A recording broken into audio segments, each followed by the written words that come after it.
বিষয়টা ছিল কি, যে সন্তানের প্রতি পিতামাতার দায়িত্ব এবং কর্তব্য। এই সন্তানের প্রতি পিতামাতার দায়িত্বটা কি এবার আমাদের জানতে হবে। প্রথম কাজ, ভালো করে গুনবেন, এবার পয়েন্টটি ইম্পর্টেন্ট যে বিষয়টি। আসলে আমরা বলছি মৌলভী সাহেব বউকে আমি চালাবো, তো ঘুরিয়ে বউ আমাকে চালাচ্ছে। ব্যাপারটা তো বুঝি না কি ব্যাপার। বউ আমি চালাবো কি উল্টা বউ আমারে চালাই? তো চালাবেই তো। আপনার যে জয়টি নৈতিক যে কর্তব্য, যে দায়িত্বগুলো ছিল, এই দায়িত্ব আপনি পালন করেন নাই। বিধায় আমি আপনাকে আজকে বলবো, দেখি আপনারা কয়জন এই দায়িত্বগুলো পালন করেছেন। আচ্ছা, বিয়ে কে কে করেছেন? হাত তুলে দেখান তো, আমাকে একবার দেখান তো, বিয়ে কে কে করেছেন দেখি একটু। কে কে করেছেন? কই, মাশাআল্লাহ। আচ্ছা, হাত নামান। এবার বিয়ে কে কে করেননি এবার হাত তুলুন দেখি। মানে বিয়ে না করা লোক বেশি আছে মনে হচ্ছে মুরব্বি স্যার। হ্যাঁ জি, হাত নামান। আচ্ছা, দেখি আপনাদের প্রথম দায়িত্ব, আপনি যে বিবাহ করবেন এটা আপনার প্রথম দায়িত্ব কি? সন্তান কি হক, সন্তান কি পায় আপনার কাছে? বিশ্বনবী বলছেন তুনকাহুল মারআতু লিআরবাঈন। বিশ্বনবী বলছেন যে একটা যুবক যখন বিবাহ করে তো সে চারটা জিনিস লক্ষ্য করে, দেখে। অনেকে আলেম ওলামা এর অর্থ ভুল করে, যে হাদিসে বলা হলো যে চারটা জিনিস দেখতে বলা হয়েছে, এটা মিথ্যা কথা। হাদিসের অর্থ এরকম নয়। এখানে দেখে মানে পুরুষের গতি, এরা চারটা জিনিস দেখে। দেখে না ভাই? লিমালিহা ওয়ালি হাসাবিহা ওয়ালি জামালিহা ওয়ালি দীনিহা, এই চারটা জিনিস। একটা কি? এক নম্বর দেখে তার মাল, মেয়েটার সম্পদ, ওর বাপের টাকা পয়সা আছে কিনা দেখে না? প্রথম তো আগের ভাই ওটা, টাকা পয়সা আছে কিনা এটা দেখে। তারপরে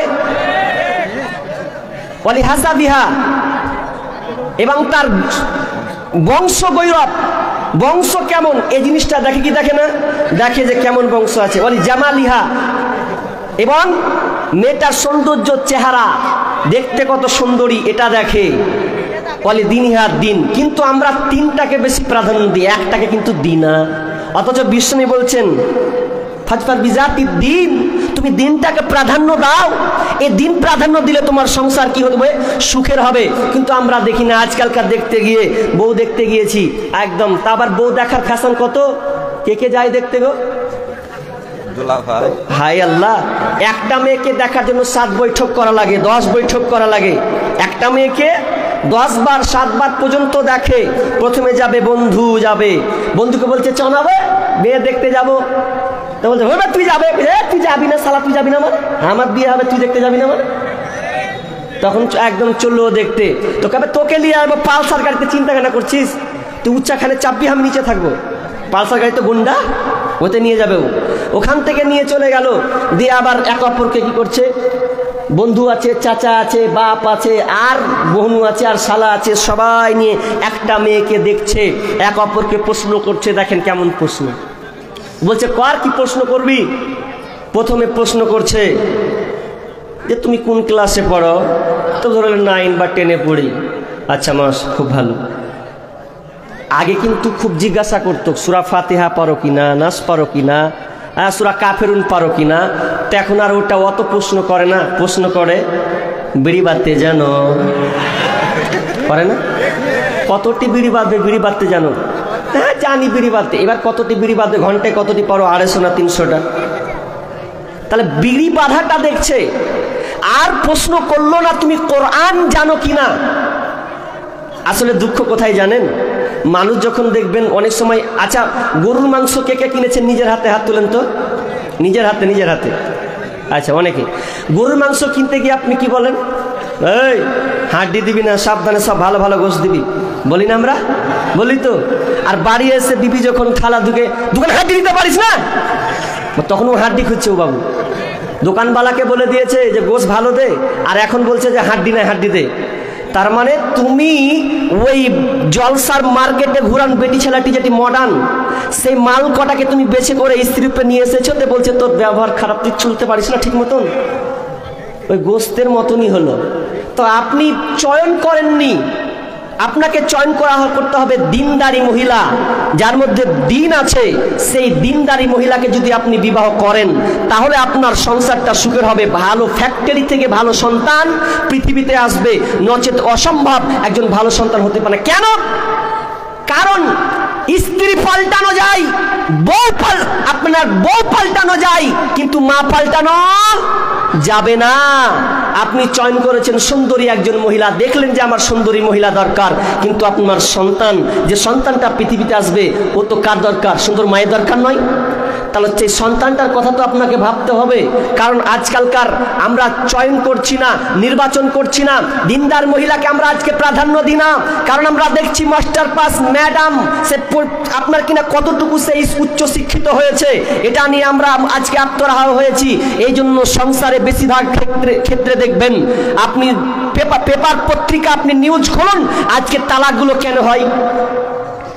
তালাক এই জন্য হয়, মেয়েটা বেশি শিক্ষিত আছে, না হয় ওই মেয়ের দিন সম্পর্কে তার জ্ঞান নাই, এজন্য স্বামীর উপরে চড়াও হয়ে আজকে তারা কি করছে? স্বামীর মুখে লাথি মেরে দিয়ে সংসারকে টুকরো করে চলে যাচ্ছে, নিজে আওয়ারা জীবনযাপন করছে। সন্তানের কথা একটু ভাবলো না যে আমি না হয় অন্যের হাত ধরে চলে যাব, তাহলে আমার সন্তানের কি হবে, এই মেয়েটা ভাবলো না। তার মূল কারণ কি? মোবাইল। তার মূল কারণ কি? মোবাইল নয়? এই মোবাইল থাকার কারণে আজকে এরকম হয়েছে। আমি গজলটা প্রায় জায়গাতে বলেছি, তো বাস্তবতা বলে আমি বলেছি। কারণ আজকালকার 3 সন্তানের মাও পালায় না? পালাই তো, অবশ্যই পালাই।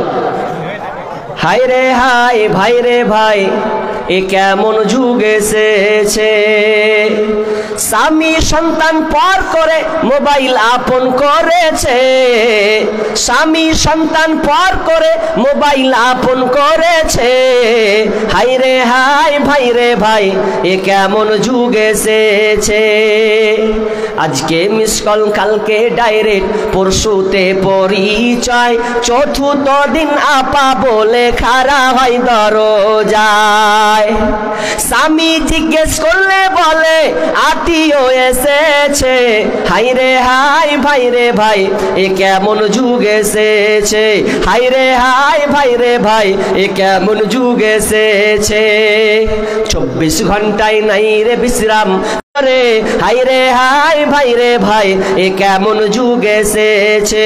হাই রে হাই, ভাই রে ভাই, ঠিক মতো আহার জুটে না, দামি ফোন তার হাতে, নগ্ন সিনেমার ফোন চ্যাট করে ঘুমায় অনেক রাতে।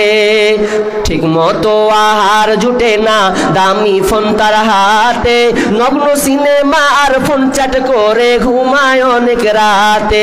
সময় থাকতে হয় রে বুড়ি, সময় থাকতে হয় রে বুড়ি, বলবো কার কাছে। হাই রে হাই, ভাই রে ভাই, এ কেমন যুগ এসেছে। এই মোবাইলে যোগাযোগ করে 3 সন্তান এরই মা, নতুন সংসার করব বলে হয়ে যায় দিবানা, ঠিক কিনা? এই মোবাইলে যোগাযোগ করে 3 সন্তানের ওই মা, নতুন সংসার করব বলে হয়ে যায় দিবানা। এই মোবাইল কারো চলছে আবার, এই মোবাইল কারো চলছে আবার, কারো আবার জ্বলছে। হাই রে হাই, ভাই রে ভাই, এ কেমন যুগ এসেছে। স্বামী সন্তান পর করে মোবাইল আপন করেছে।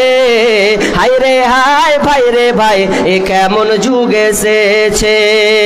তাহলে প্রথম নম্বর, সুন্দর মা আপনি চয়ন করবেন। তো বিশ্বনবী বললেন তুমি দিনদারিকে প্রাধান্য দাও। তাহলে দিনদারি মহিলা, দিনদারি বিবি যদি তুমি ঘরে নিয়ে আসো, তাহলে তোমাকে আর টেনশন করা লাগবে না।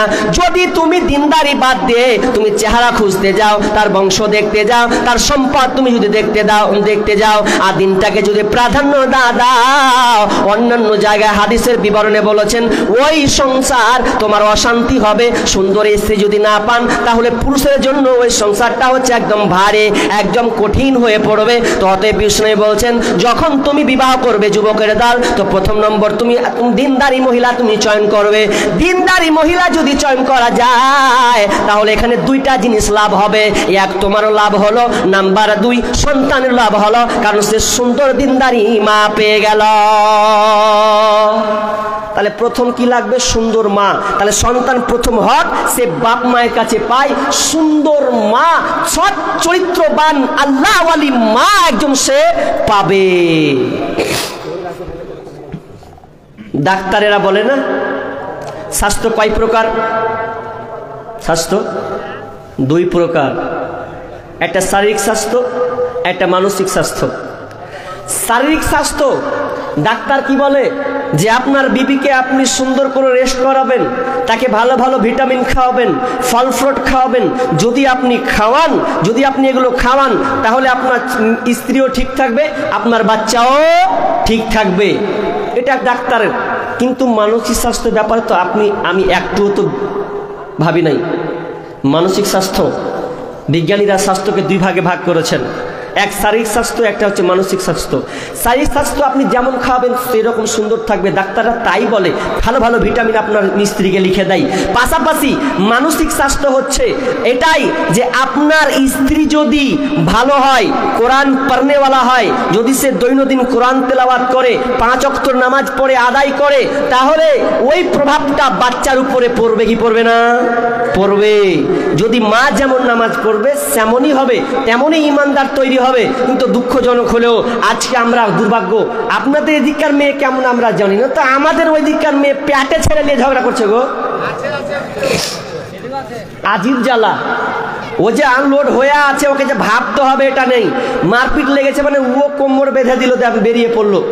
তো ও যে যত ওই মানসিক স্বাস্থ্য, ও যে ঝগড়া করছে, গালি দিচ্ছে, এইভাবে প্রতারণা করছে, মুখ দিয়ে একদম বাজে বাজে তার ভাষা বের করছে, সন্তানের উপরে প্রভাবটা পড়বেই।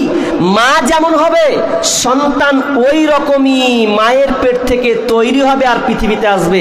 আপনি গাল দিবেন তো বাচ্চা 2 দিন পর বের হয়ে পড়বে শালা বলেই বের হবে। কারণ আপনার যেমন সৎ চরিত্র, আপনার ছেলে ওই আপনার মেয়ের ওই প্রভাবটা পড়বে। আশ্চর্য লাগে, আজকালকার মা বাপ কোরআন ছেড়ে দিয়েছে। কোরআন যদি পড়তো তাহলে সন্তানটা, আমি আগে বলেছি সন্তানের প্রকৃত মানুষের অভাব